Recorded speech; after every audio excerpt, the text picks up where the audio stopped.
E estamos de volta com o BBcast, o seu podcast de automobilismo e outras nerds. No episódio de hoje vamos falar sobre os 3 dias lá em Barcelona, uma pré-temporada nos escuros, né, Débora? Mas que, apesar de não termos tantas informações, o que chegou a gente pode dizer muita coisa do que vem pela frente, né, Débora? Olá, pessoal, sejam bem-vindos a mais um episódio aqui do Boletim do Paddock, do seu podcast. Bom, a gente viu umas coisas bem interessantes por lá, apesar de serem apenas os 3 primeiros dias. Ainda é difícil de afirmar algumas coisas, mas dá para poder já discutir um pouco sobre o rumo das equipes nesse ano. Exatamente, mas vocês viram até que minha abertura aí foi um pouco diferente, é que hoje a gente decidiu fazer um teste, fazer em vídeo. Então, se você está ouvindo aí no Spotify, também quiser dar uma conferida lá no YouTube, vocês vão ver que pode ver nossas carinhas bonitinhas lá na rede. E se você está assistindo pelo YouTube, não se esqueça de se inscrever no canal, deixar seu like e ver a possibilidade de se tornar membro. Estando ouvindo aí por um dos agregadores de podcast, Spotify, ou Apple Podcast, ou até pelo Google Podcast, dá um screenshot, compartilhe nas redes sociais, comente com a gente o que você acha e não deixe de se inscrever e apoiar também o Boletim do Paddock no Apoia-se, né, Débora? Exatamente, pessoal, é extremamente importante para que a gente mantenha aqui tanto o projeto no YouTube e também nas outras plataformas. Então, considere se tornar um membro. Qualquer valor, pode ser um valor bem pequenininho, R$1, R$2, já consegue ajudar bastante a gente aqui. E considere também fazer esse apoio para poder estar lá junto com a gente no nosso grupo do WhatsApp. Exatamente. Exatamente, pessoal. E também outra dica é a nossa lojinha. Deem uma olhada, tem o link aqui na descrição, tanto do podcast como do vídeo. Confira lá e adquira camisetas. E outra coisa, se vocês ouvirem musiquinhas aqui, porque sim, estamos gravando um domingo de carnaval, não está tendo desfile, mas a gente já teve o desfile aí dos carros de Fórmula 1. Este ano podemos dizer aí que tivemos desfile de uns carros alegóricos muito bonitos. Vamos fazer um vídeo elegendo aí os carros mais bonitos, então vá falando aí com a gente, comentando qual seria seu top 10 de carros. Mas antes, né, temos que falar sobre o elefante branco que está na nossa sala do automobilismo do mundo todo, que é a invasão da Rússia na Ucrânia, que sim, está trazendo reflexos na Fórmula 1. Não há como se falar que não teria reflexos. A gente tem uma equipe aí que estampava a bandeira da Rússia, com um piloto russo. Traz, né, muito dinheiro aí, até é discutível a forma com que o pai dele agariou essa grana lá na Rússia. Mas, Débora, a gente teve aí o que pode ser o cancelamento da Fórmula 1. A Fórmula 1 não usou o termo, né, cancelamento, não soltou aquela imagenzinha padrão de cancelamento, ela só soltou uma nota aí falando que não era possível realizar um GP da Rússia agora na Rússia. Eu acho que a questão foi porque, obviamente, a gente estava no meio de uma pré-temporada e os jornalistas estavam ali para poder questionar tanto a Fórmula 1 quanto os pilotos. Então, na quinta-feira, quando foi o segundo dia de atividades, teve a invasão da Rússia na Ucrânia e era um assunto que eles queriam saber o que a Fórmula 1 estava pensando a respeito disso. E a categoria, no primeiro momento, ela foi bem genérica, com um comunicado falando que eles iam observar o que ia acontecer, mas que não iam tomar nenhuma decisão, mas iam manter o pessoal informado, porque eles iam acompanhar a situação do mundo, né? Foi aquela resposta genérica que a gente teve também durante a pandemia, né? Aquela coisa que não satisfaz muito, mas tá ali. É até difícil quando você fala para inglês ver, porque eu fico pensando no Hamilton indignado com as coisas que essa categoria fala às vezes. Mas, às vezes, é isso mesmo. E aí, depois, né, com um pouco mais de cobrança, com o Vettel falando que não ia participar do GP da Rússia, no final da quinta-feira, o Domenicali convocou uma reunião com a FIA e com os membros da Fórmula 1, os pilotos, os chefes de equipe, né, principalmente, e para eles poderem discutir. Na sexta-feira veio aquele comunicado também genérico, mas de uma forma meio que satisfatória, né? Eles diziam ser tipo um cancelamento, mediante o que está acontecendo, não podemos realizar uma corrida na Rússia agora, mas a prova só vai acontecer em setembro. E uma coisa que eu estava até falando com o Rubens, né? A gente postou como cancelamento, mas a gente sabe que eles podem rever isso até o momento ali que a prova deveria acontecer. E eu penso muito que, tipo, a gente está agora em fevereiro. Eles talvez acreditem que até setembro, né, quando o momento da corrida quando a corrida deve acontecer, talvez os conflitos já tenham passado e também que o público já tenha se esquecido do que aconteceu. Então, tudo bem a gente realizar um evento. Eu espero que não realize, também eu espero que os pilotos em si, que já se manifestaram, que não gostariam de correr, que mantenham a sua opinião. E também gostaria que outros pilotos não fossem tão polidos com relação ao que eles pensam, ou pelo menos decidissem pesquisar por si só sobre o que está acontecendo e não ficar dependendo de uma categoria que vai tomar a decisão por eles, que vai definir se vai ter uma corrida ou não. Porque a opinião deles e a posição dos times de ir ou não ir para uma corrida também é muito importante.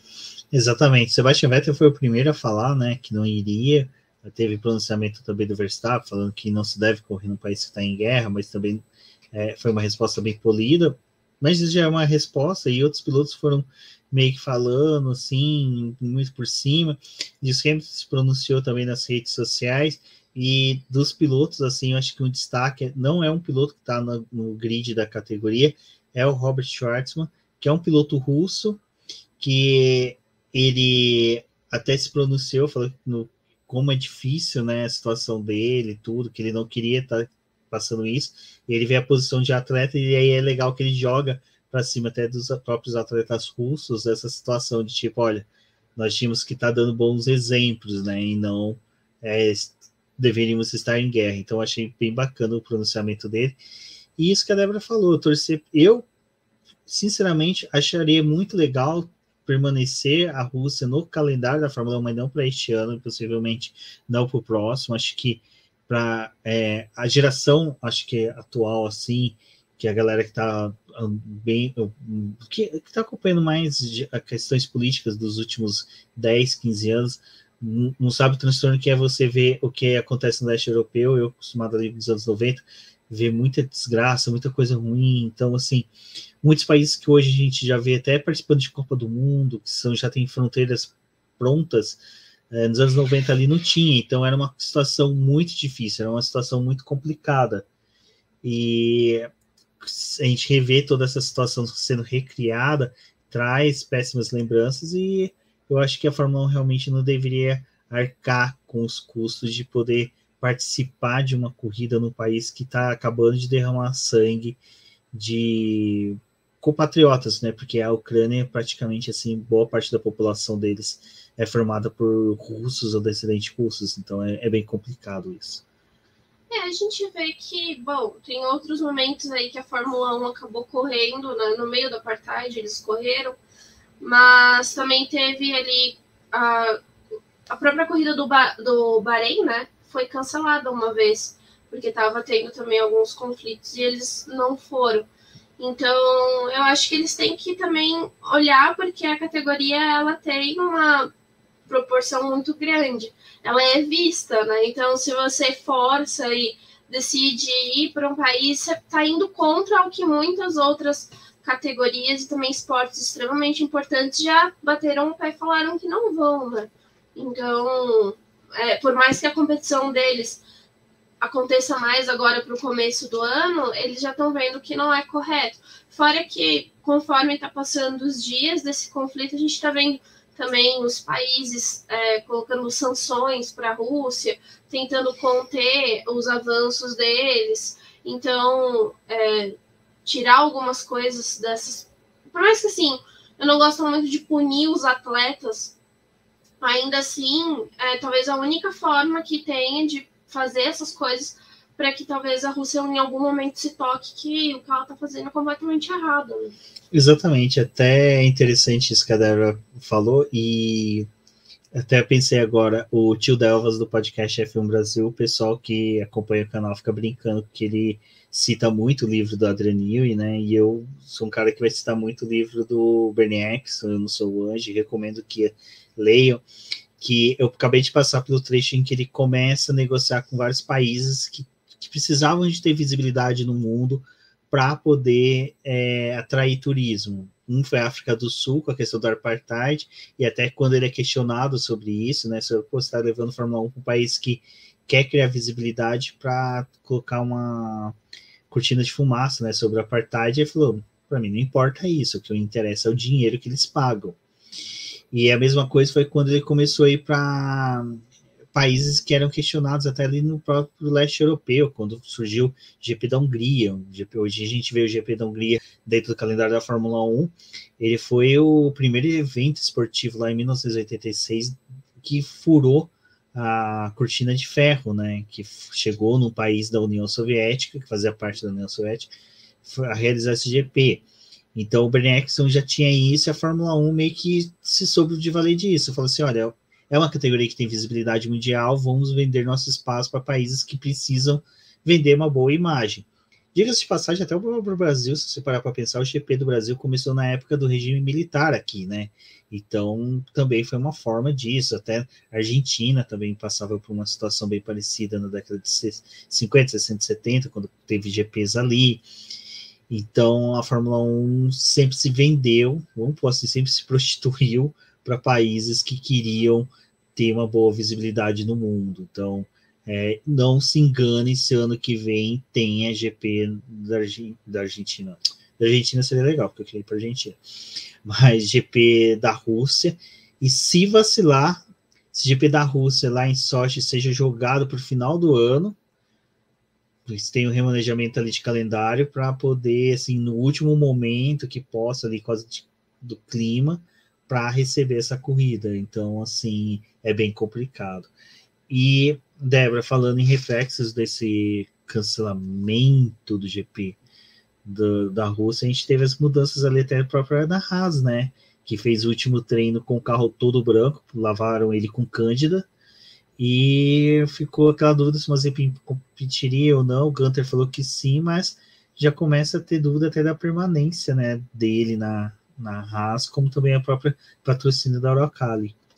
A gente tá vendo que, bom, na sexta-feira, na quinta-feira a Haas decidiu que na sexta-feira ela não ia entrar com o carro com o patrocínio da Uralkali e nem com as cores da bandeira da Rússia, né? Então o carro estava completamente branco e foi assim para o que deveria ser o Mazepin e o Mick Schumacher dividirem o treino. Infelizmente a Haas encerrou a participação dela nos treinos livres da forma mais dura.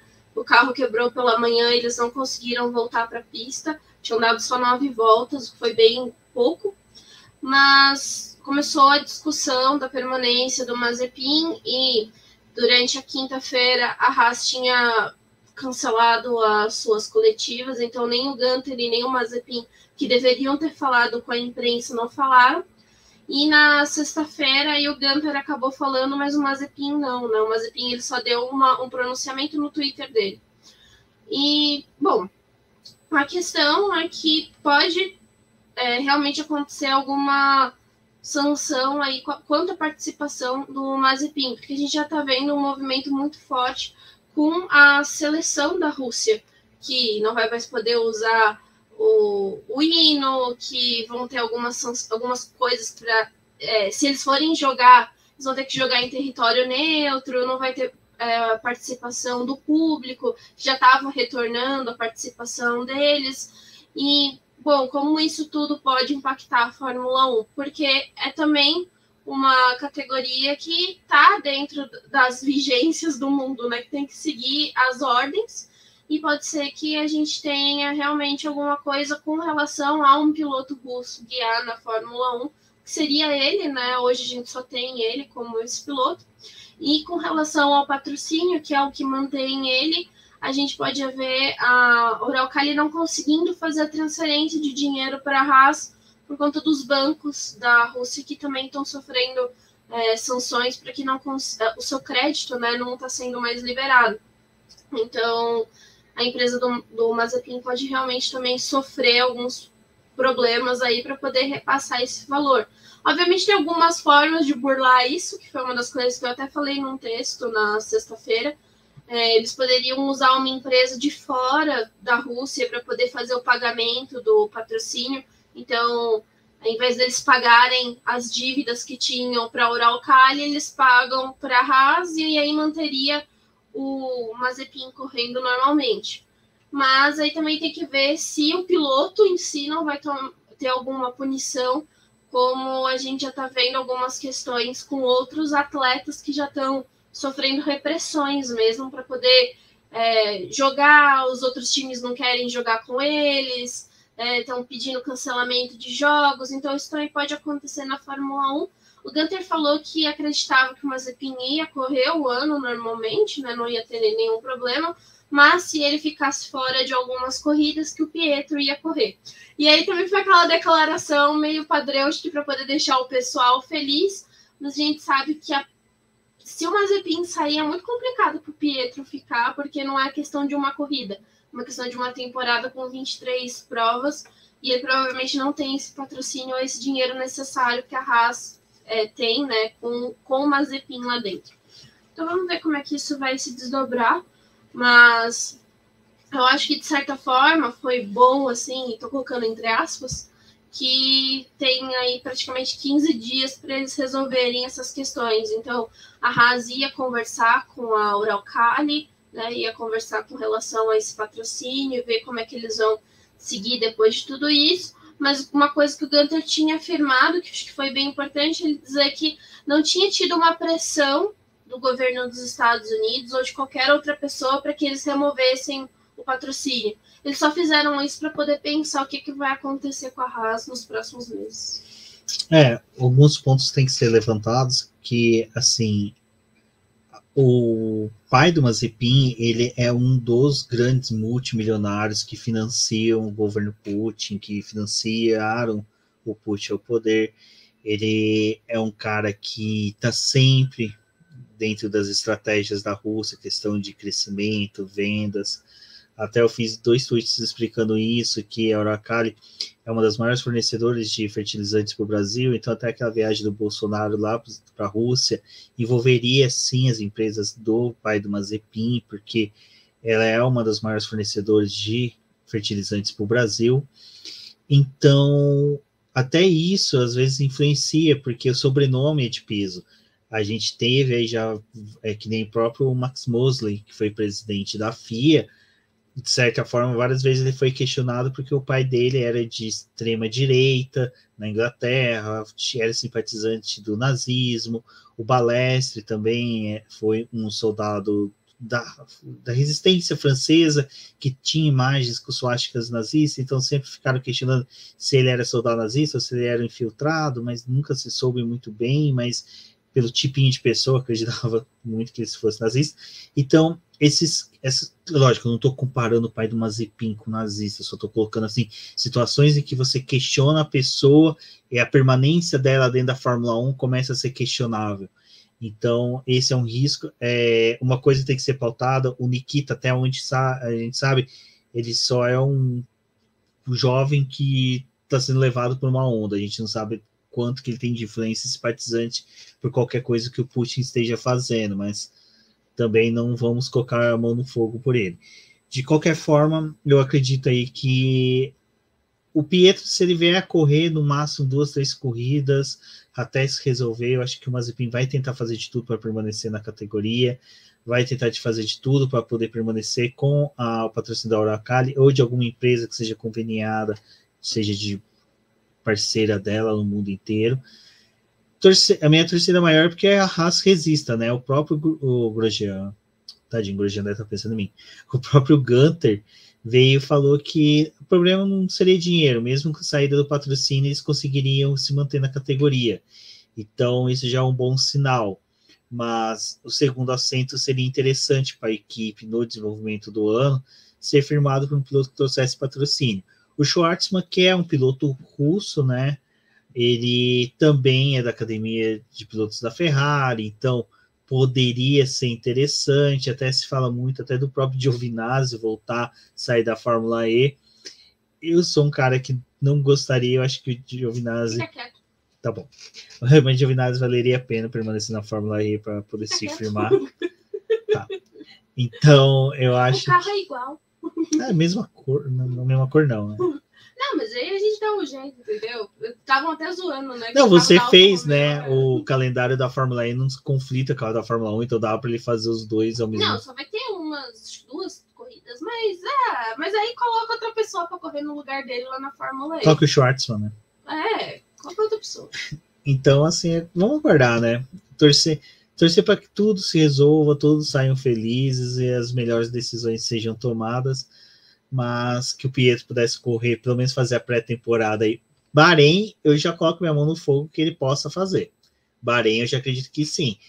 Ele conhece a pista, já acostumado com o calor de lá, então... Talvez as duas primeiras corridas, né? Porque é rodada dupla, né? Quem sabe. Vamos torcer aí para que tudo dê certo. Bom, Débora, a gente teve 3 dias de pré-temporada em Barcelona. Foi aquela coisa, né? Sem dados, sem informações. O que a gente pôde só de saber ali realmente é que os caras deram voltas pra caramba, né? O Daniel Ricciardo falou isso, né, numa das entrevistas, que quando você tá nesses dias de treino em que você é focado no desenvolvimento do carro, mas só que buscando, não desenvolvimento do carro para desenvolver peças em si. É lógico, eles vão coletar dados que vai indicar quais peças substituir, quais peças melhorar, mas a ideia primordial era elevar o carro à exaustão, fazendo dar o maior número de voltas, para saber resistência, se está tudo certinho, e algumas equipes se sobressaíram, enquanto outras foram pífias, né? A gente vale fazer um destaque para a Ferrari, que fez 439 voltas, e nos 2 primeiros dias a gente viu ali os pilotos da Ferrari com os da McLaren conflitando para ver quem é que ia ficar na primeira posição. Então, obviamente, eles são os destaques, acho que, dessa pré-temporada, mas a gente já vai falar sobre eles daqui a pouco.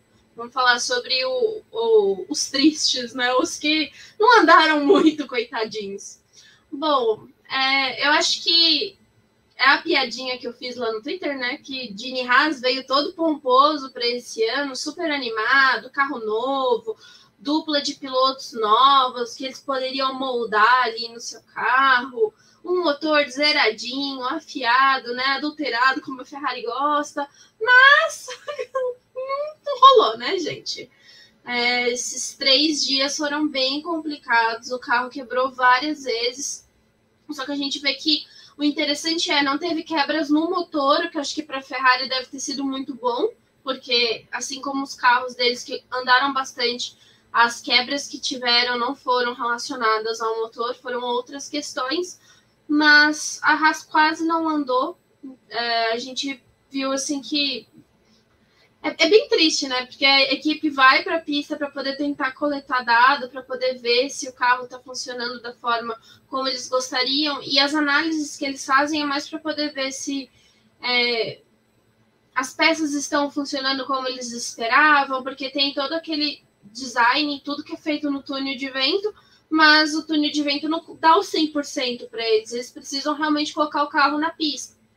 E Barcelona é uma pista bem legal para as equipes, porque eles conseguem aferir vários dados.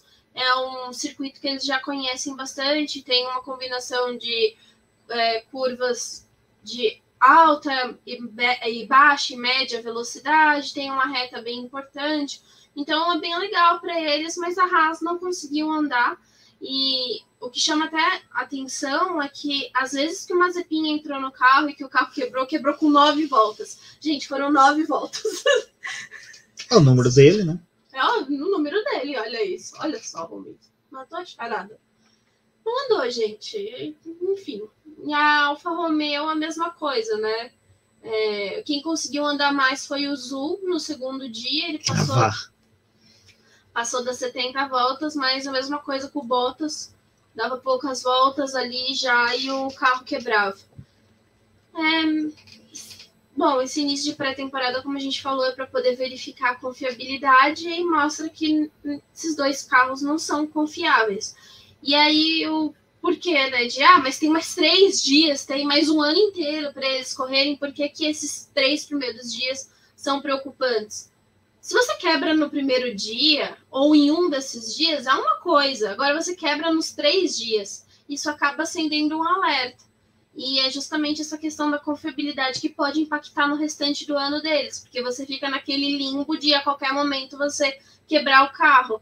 E aí, dependendo da sessão que você quebra, você não tem tempo para poder arrumar. E aí você já perde ponto, você vai largar mais lá de trás ainda. E é bem complicado para as equipes. Estava até conversando com o Rumens, porque em 2014... quando também teve aquela mudança de 2013 para 2014 do regulamento, a gente viu uma Red Bull quebrando bastante na pré-temporada e isso se repetiu ao longo do ano. Então não é uma coisa pontual só de pré-temporada, não, gente. Isso é bem preocupante para a Haas e para a Alfa Romeo, porque as duas usam motor Ferrari, né? Então elas começam a ver a Ferrari conseguindo dando voltas e não quebrar o motor, mas elas quebrar, então tem erro de construção de chassis, e isso é preocupante, com limitação de gastos, de teto, e lembrar que são as duas equipes que mais tiveram horas no túnel de vento, né? Então, assim, as equipes que, tecnicamente, principalmente a Haas, né, que abriu mão ali do campeonato de 2021 para poder desenvolver o carro, ficou desenvolvendo o carro o máximo que pôde. Trouxe Simone Resta da Ferrari. Não, eles ficaram dentro de Maranello, praticamente, para poder fazer esse carro. E sabe o que é interessante? Eles pegaram o motor zoado de 2020, aquele motor aqui. Tava aqui no lixo, vou pegar, parece bom. Mas uma coisa que chama a atenção é que é justamente o que você falou, eles tinham horas no túnel de vento, e isso não significa eficiência desses carros, porque se você não tem um direcionamento do que fazer, essas horas, às vezes, elas acabam até se tornando mais martirizantes para eles, porque é tanto tempo disponível e você não consegue encontrar uma solução que, tipo, o que você faz? E o pessoal que estava em pista lá e que acabou vendo os carros nesses 3 primeiros dias, o pessoal mais pro lado técnico, né? Porque ainda assim estão fazendo aquelas análises técnicas bem por cima, porque não tem como saber ainda a posição de cada carro no grid. Mas os desenhos com relação ao carro da Haas chamavam bastante atenção, porque como eles conseguiram adquirir algumas peças da Ferrari, então o desenho aerodinâmico deles também parece que está bem trabalhado.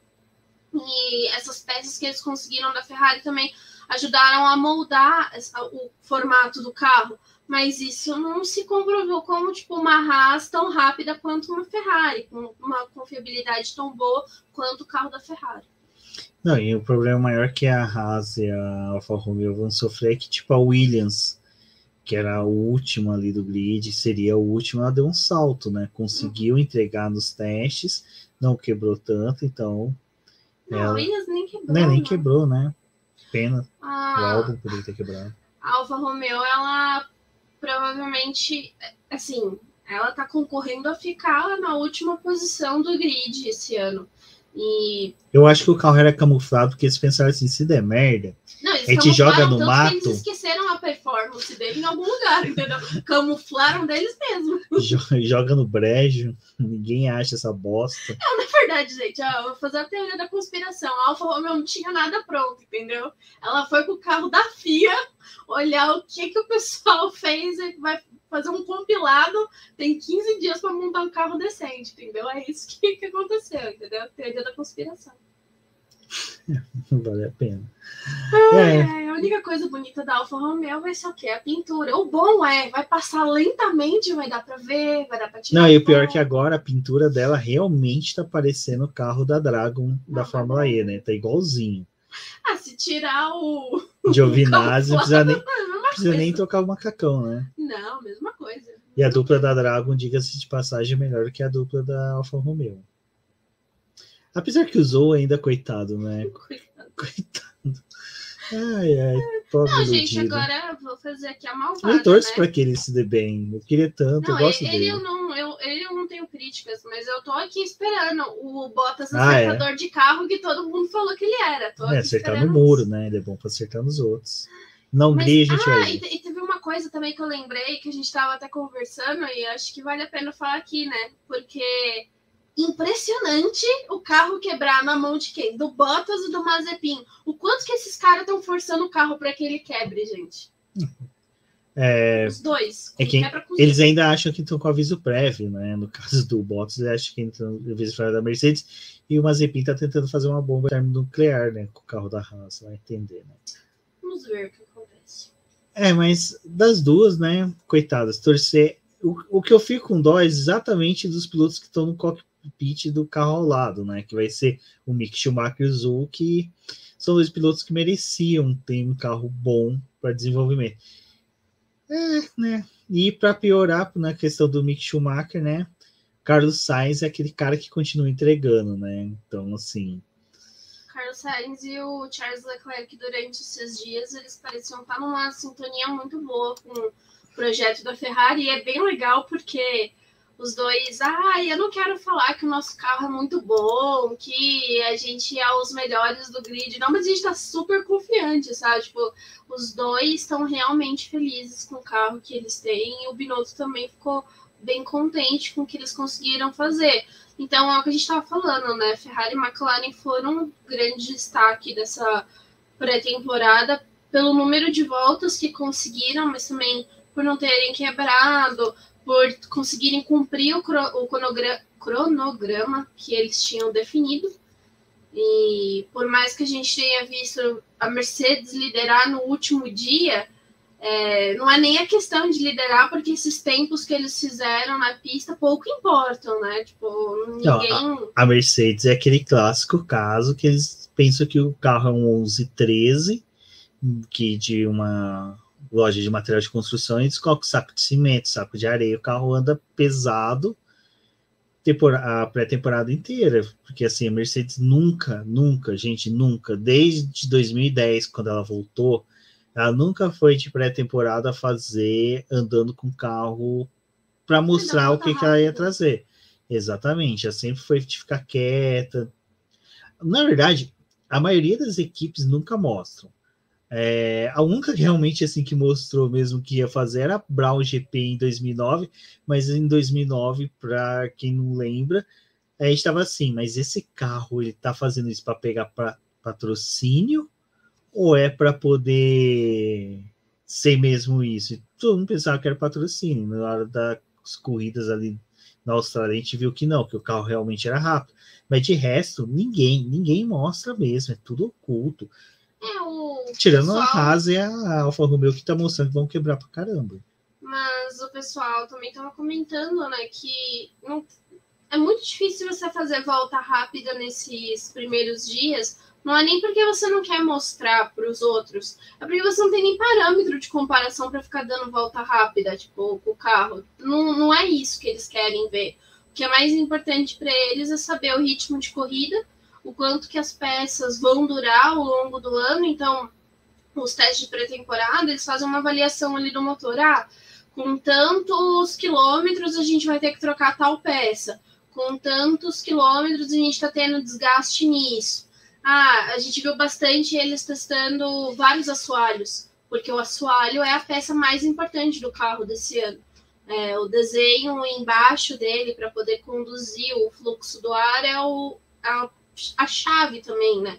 Então a gente viu um esforço muito grande das equipes para poder esconder esse assoalho desse carro, e durante os dias de teste, o pessoal entrando com novos assoalhos para que fizessem outras verificações. Então esse vai ser um dos pontos dessa temporada, né? Então não compensa muito para eles fazerem volta rápida, porque você pega ali para poder fazer uma volta rápida, os outros times estão andando com o tanque cheio. Então, também fazendo uma verificação de simulação de corrida em que eles andam atrás de outro carro para poder ver o desgaste do pneu, também ver o desgaste de pés. E uma coisa que o pessoal falou que quem estava em pista e conseguiu observar os carros, disse que esse ano está bem interessante, que parece que realmente conseguiram chegar no carro que consegue andar atrás de outro sem sofrer com turbulência e que tem uma performance muito boa. Não, isso foi uma explicação muito louca que o Charles Leclerc deu, não sei se você chegou a ver.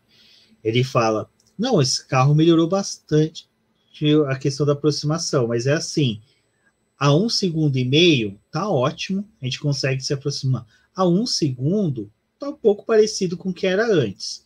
Com meio segundo, a gente chega muito rápido. Então, tem um lapso ali que é justamente o momento de abrir a asa, que é uma coisa que a gente vai falar daqui a pouco.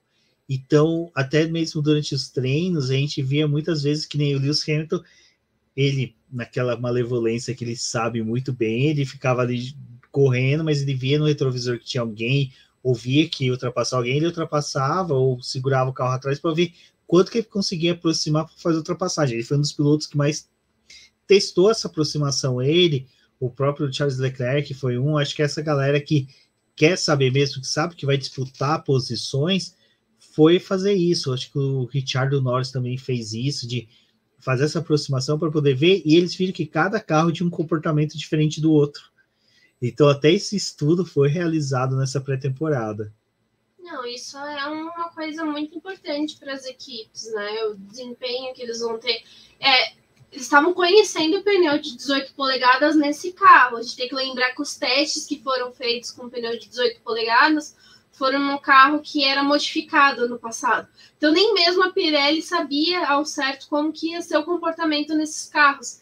Tanto que tem relatos, né, das equipes e da própria Pirelli falando que a construção dos pneus, apesar de serem diferentes, de cada um ter o seu tipo de material para poder ser formado, então a gente tem um pneu com uma goma mais dura, um pneu com uma goma mais macia, os intermediários ali dessa gama estão funcionando muito perto um do outro. Então também vai ser uma coisa que a Pirelli vai ter que estudar ao longo do ano, porque se estiverem tendo um desempenho muito parecido, eles têm que fazer algumas modificações na composição desse pneu para que a gente tenha alguma diferença entre eles. Então, por mais que eles queiram que os compostos tenham uma conservação maior esse ano, eles também têm que pensar nesse lado da competição. Então, acho que isso foi muito legal da pré-temporada, da gente ver esses relatos pontuais assim, dos carros, porque realmente não tem como dizer se realmente a Ferrari vai estar andando na frente de todo mundo aí, porque a gente não sabe o quanto que a Mercedes mostrou, o quanto que a Red Bull mostrou, apesar de, no final, né, na sexta-feira ali, o Pérez e o Hamilton terem feito uma graça, né? Eles andaram um pouco mais rápido ali, o Pérez tentando virar mais rápido que a Mercedes, mas também frearam. E outros relatos foram que tinha alguns momentos em que a Ferrari conseguia acelerar em alguns trechos ali de Barcelona, em que ela até deixava o setor roxo, mas nos outros ela já tirava o pé. A mesma coisa aconteceu com a Mercedes. Então ninguém sabe como é que tá seus adversários. Exato. Bom, e até a Débora falou dos assoalhos serem as estrelas, mas também são os vilões dessa temporada que se inicia, né? Débora, teve até... Eu vou pedir para você falar, porque eu vou começar a errar bastante o nome desse negócio. Eu fiquei falando... Eu vou falar bastante, ficar dando pulinho, que é o carro ficar dando aqueles solavancos, aqueles soquinhos assim na pista.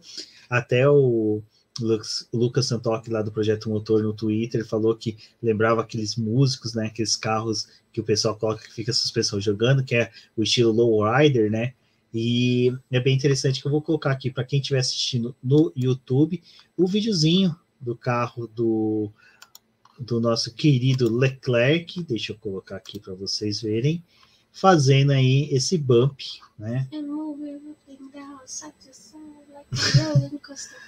Não, tem aquela música Lowrider, que é do filme de 60 segundos, que é justamente disso, que é uma questão que foi interessante, né? Como até a própria Ferrari já chegou e já fez como é que é o nome? Um novo assoalho, né, Débora? Que resolveu isso. Então foi muito rápido.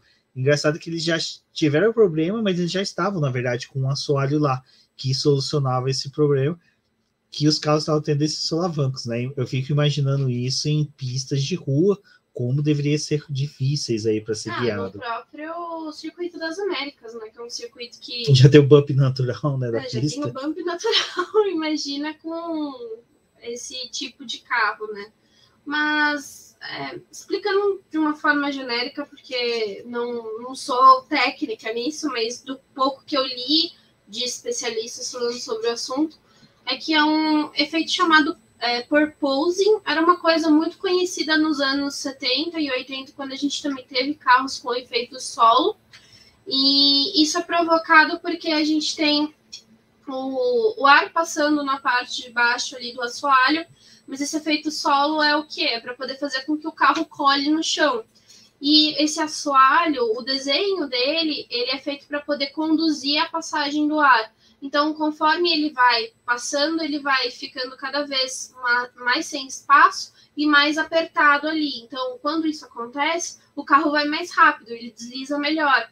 Só que o que gera esses solavancos, né? Esse efeito do carro ser jogado para cima? É que chega um momento ali em que a passagem do ar ela corta. E aí, tipo, a única forma de você retomar a eficiência, que é trazer o carro para o solo, é liberar novamente a passagem do ar. Estou explicando da forma mais simples, assim, para vocês entenderem, mas tem posts que explicam um pouco melhor a respeito disso.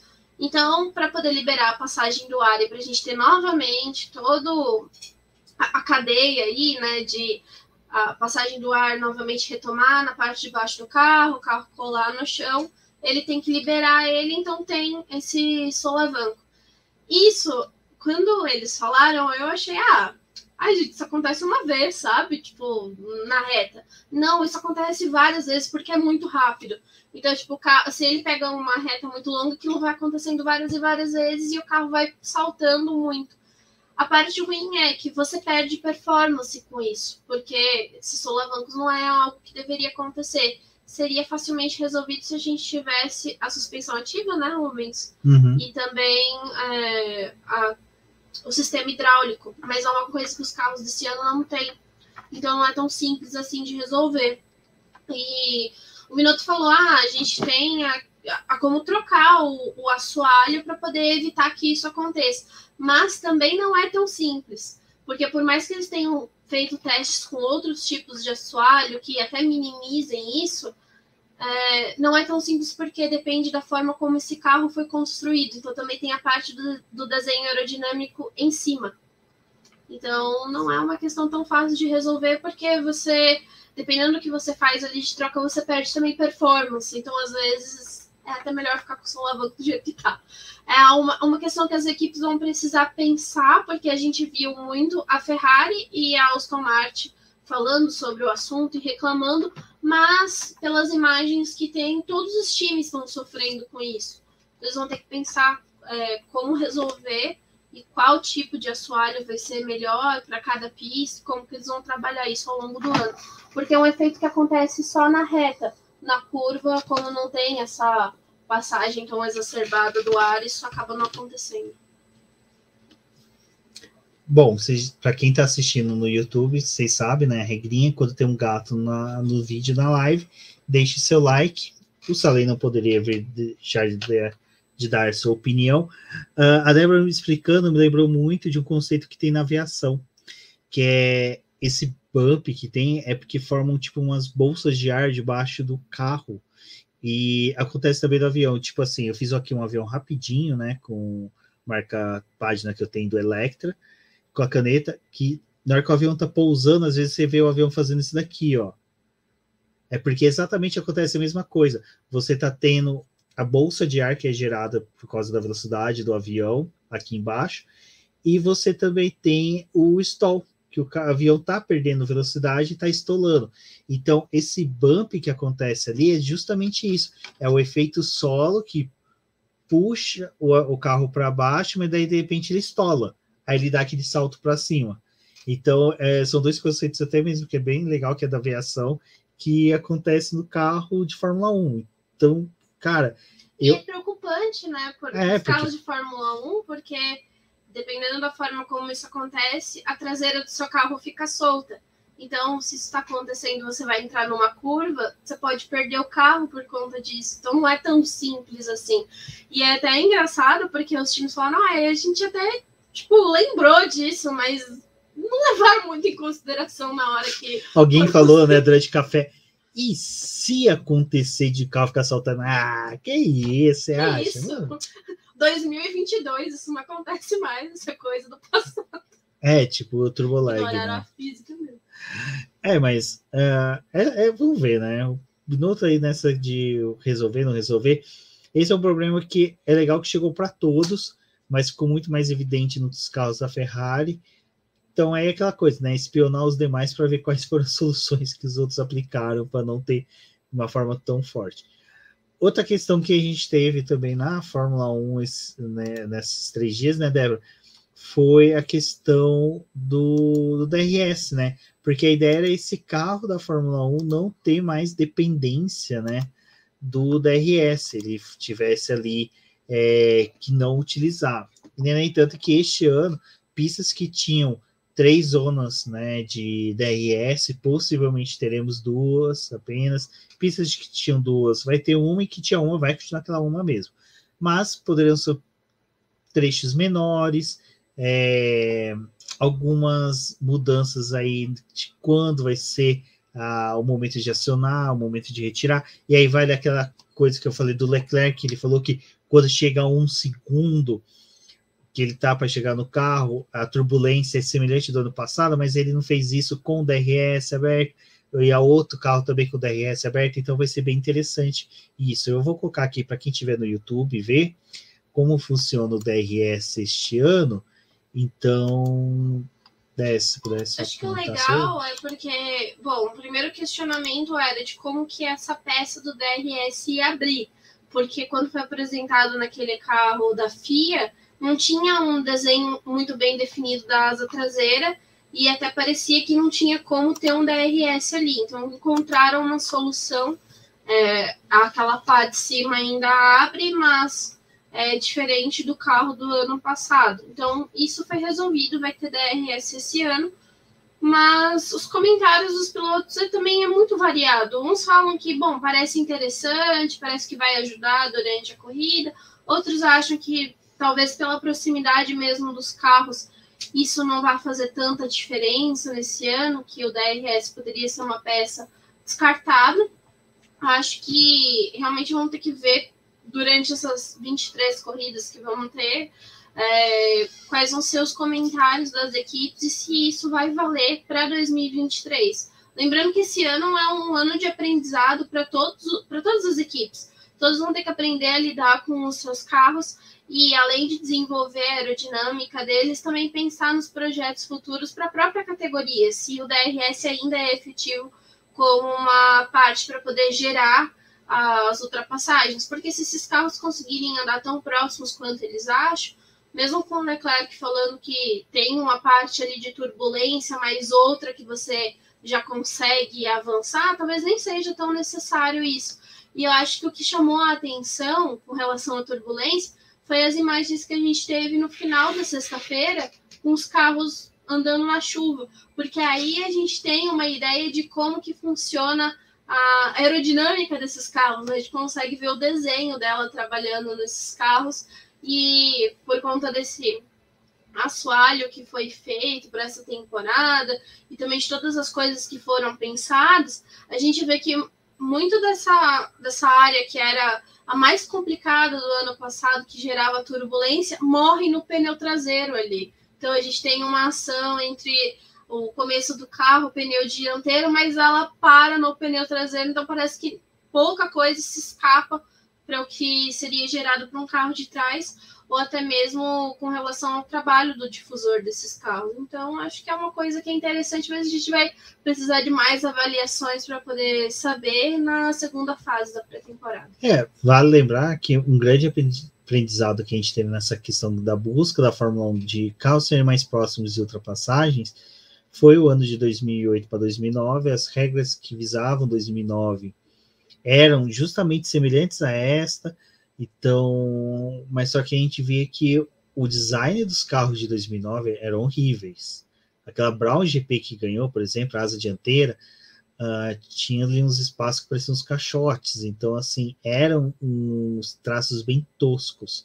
2023, 2024, acho que vai refinando ainda mais. É lógico, a gente tem aquele carro da Ferrari que, para mim, é o mais belo de todos. O da McLaren também está muito bem feito. A Red Bull foi um carro que eu consegui ver pouco dela, até por causa da apresentação que foi escolhida por eles. Mas... e a Red Bull também, ela veio com umas partes ali do carro deles bem diferente do que os outros times trabalharam. A gente também não isso sabe é interessante, efetivo, né? A gente tem 10 carros totalmente diferentes, assim. A AlphaTauri ali tem um pouquinho de Red Bull, mas é normal, mas todos são diferentes, sabe? Desde o sorvete magno ali do carro da Aston Martin até... Porque teve equipe que veio com um bico mais largo, teve teve equipe que veio Olha, com... canetas Bic podia patrocinar o Pietro na Fórmula 1. Poderia, olha aí. A caneta mais utilizada no Brasil. Então, teve carros que veio com um bico mais fino, e isso é uma coisa que até, acho que para quem se lembra do ano passado, quando teve aquela parte de, mas tem algumas mudanças para o regulamento desse ano, mas vai ter que ser mantido o carro de 2020. Gente, meu Deus do céu, tá difícil. 2020 para 2021. De 2020 para 2021.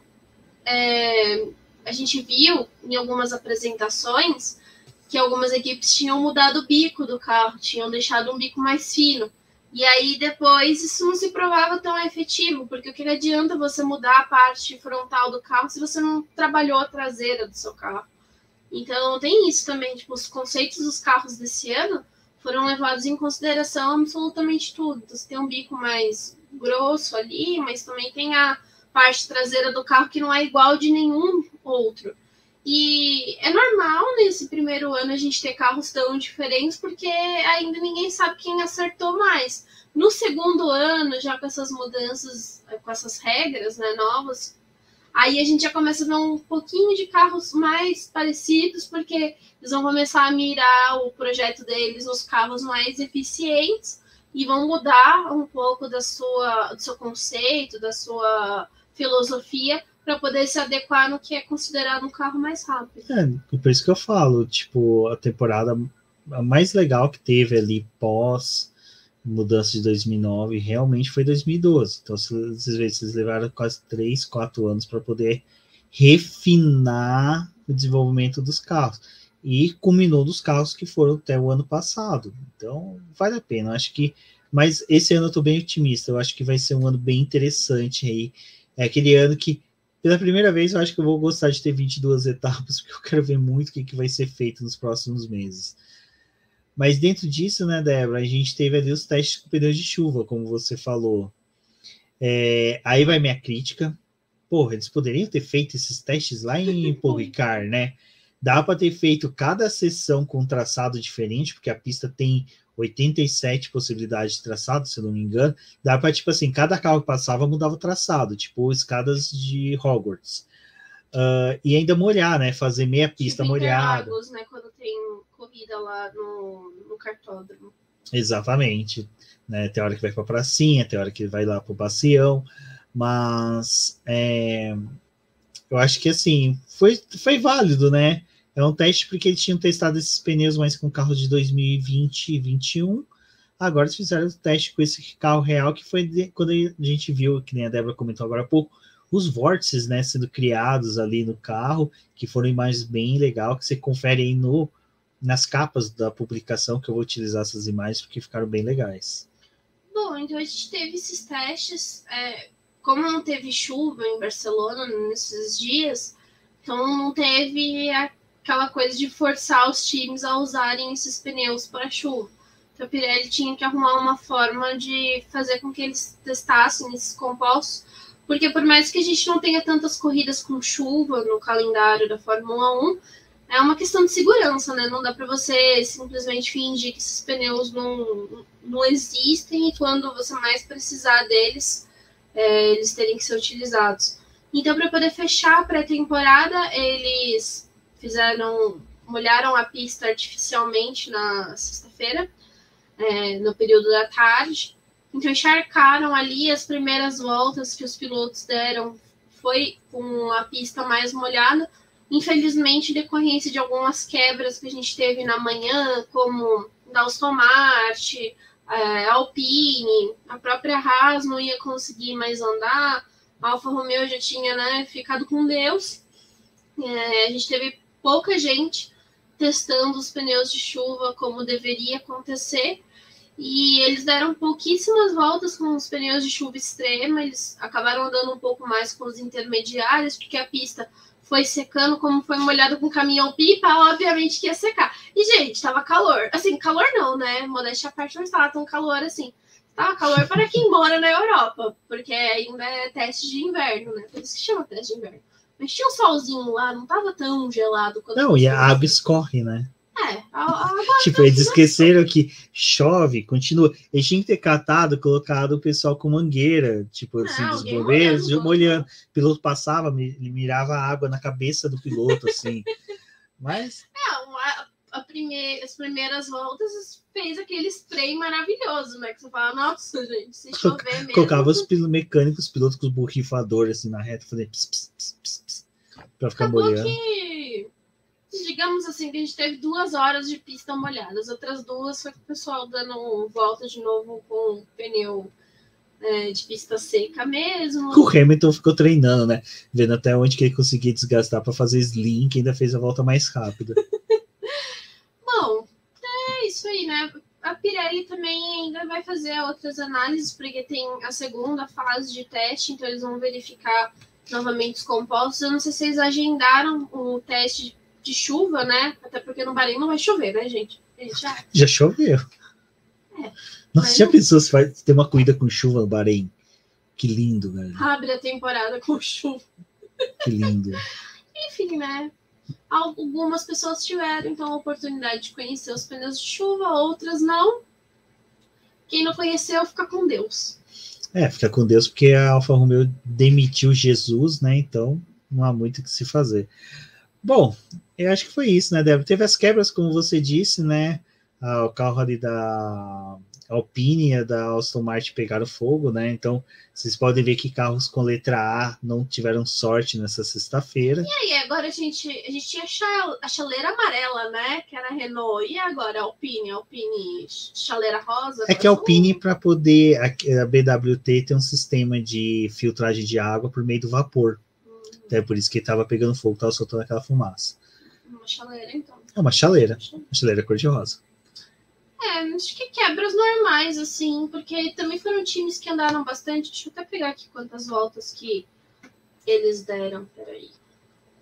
Será que quando o piloto termina se eu fosse um piloto assim de Fórmula 1, eu fosse ser entrevistado pós-corrida, eu ia responder as perguntas dos jornalistas cantando, sabe? Tipo assim, e aí, o que você achou do treino hoje? Ia ficar, andei.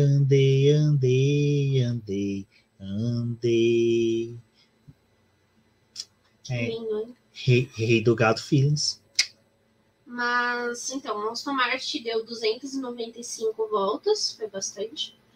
E a Alpine deu 264 voltas, então andaram quase que a mesma coisa ali. Quebras, por parte delas, normais. A Haas deu quantas voltas? Oi? A Haas deu quantas voltas? A Haas foi treinar, questão, né? Deu 160. Romeu, 175. Eu acho que o Putin vai querer chamar o Mazepin para ser soldado na Rússia, porque não, imagina se der um tanque para ele pilotar. Ele não sai de Moscou, né? Coitado. Ai, gente. É triste. Não, e o pior é que, né? As 2 equipes estavam super felizes. As 2 iludidas pela Ferrari. Uma falou, vem cá, que eu vou te dar peça, você pode ficar em Maranello. A outra foi esnobar a Ferrari. Não fizeram um equilíbrio das forças do mal, né? Se a gente continuar vendo a tabela de cabeça para baixo, tá tudo certo, entendeu? Eu fico feliz que o quê? Que Kimi Raikkonen e Antônio Giovinazzi não vão sofrer na Alfa Romeo, né? Agora o Antônio a gente não sabe se volta ou não. Então, vamos ver. Giovinazzi, coitado, pagando as dívidas dele com Deus lá na Dragon. Gente, é isso. Agradeço a todos que ouviram e assistiram até aqui. Foi muito bom. Eu ainda estou iludido com a McLaren, que está entregando resultado pra caramba, né? Dicas de passagem, o carro aí andou bem final de semana não, 2, 3 dias, iludiu eu pro carnaval, eu tô com a fantasia de palhaço iludido, né, da temporada, A Ferrari toda pimposa lá, né? O orgulho italiano, mas não botou. E o Carlos Sainz no Small Operation total, né? Tipo, quietinho, entregando, deixando as entrevistas principais pro Leclerc na miudeza, tá ali, ó, comendo pelas beiradas. Pois é, né? Tá fazendo para poder ser visto, ser notado, mas tá ficando também na dele, né? Então tá comendo pelas beiradas ali. É uma equipe que, bom, acho que a Ferrari ela trabalhou muito bem com a divisão do tempo dos pilotos com o carro. A McLaren fez um esquema um pouco mais diferente, deu um dia pro Lando guiar e depois um dia pro Ricardo também guiar para poder ter o dia inteiro, não ter que fazer aquela troca. Só na sexta-feira eles revezaram. Mas eu acho que as duas conseguiram, pelo menos, o que elas se proporam a ver, avaliar dos seus carros. Em Barcelona eles conseguiram. E como eu falei, Barcelona é um circuito muito necessário para as equipes fazerem os seus testes. Porque depois, a gente só vai ver agora quando eles retornarem novamente para Barcelona. E é um ponto muito interessante, porque esse começo da temporada tem circuitos muito variados. E aí a gente também tem toda aquela movimentação das equipes de não saber ainda quais forças são, apesar de ter algum time ali que talvez consiga liderar o campeonato nesse início. Mas a gente só vai saber realmente como é que está o equilíbrio dos carros em Barcelona. Então, só quando eles voltarem para lá de novo, fizerem os novos ajustes do carro, prepararem ele para o restante da temporada, que a gente vai entender mais ou menos como é que as coisas estão. Agora, esses testes do Bahrein também é bem complicado a gente saber como é que estão as coisas para as equipes, porque eles vão treinar visando em preparar o carro para a primeira corrida do ano. E o último treino, a última pré-temporada, né, os últimos 3 dias é justamente no Bahrein, fica uma semana já tem corrida. Então, eu acho que nem devia ter treinos livres, né? Mas é isso. Pessoal, como eu disse, agradeço a todos que ouviram e assistiram ao nosso podcast. Muito obrigado aí pelo apoio de vocês.